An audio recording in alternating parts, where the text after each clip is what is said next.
ملک میں بہت اللہ نے پوٹینشیل دیا ہوا ہے. ہمیں صرف اپنے آپ کو آرگنائز کرنا ہے. ہم نے گورننس سسٹم ٹھیک کرنی ہے. ہم نے جو ایک چیز بار بار رول آف لا، انصاف کا نظام ٹھیک کرنا ہے. وہ اس وقت آپ سب کے لیے کہ ہم انصاف کے انڈیکس میں، رول آف لا کے انڈیکس میں 140 ملکوں میں پاکستان کا نمبر 129 ہے. اور آپ ڈنمارک، اور میں پھر آپ سب کے لیے بتاتا ہوں کہ کیونکہ میرا تجربہ یہ ہے کہ انصاف ہوتا ہے تو خوشحالی آتی ہے. ڈنمارک نمبر 1 ہے.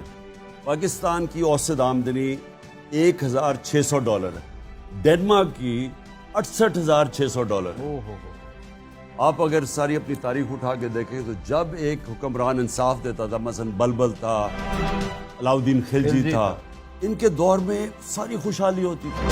اور جب کوئی ایک ظالم یا ناانصافی کرنے والا حکمران آتا تھا، قحط پڑ جاتی تھی.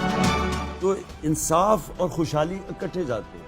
آج جتنے آپ کے مغرب میں ملک ہیں، آپ اسکینڈینیویا میں چلے جائیں، سوئٹزرلینڈ چلے جائیں، کیونکہ وہاں انصاف کے انڈیکس میں وہ بہت آگے ہیں، 5-6، وہاں خوشحالی ہے.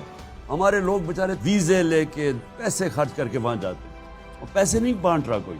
وہاں اس لیے جاتے ہیں کیونکہ لیول پلینگ فیلڈ ہے، انصاف لوگوں کو آزاد کرتا ہے. وہاں خوشحالی ہے، وہاں محنت کرتا ہے، پھل ملتا ہے.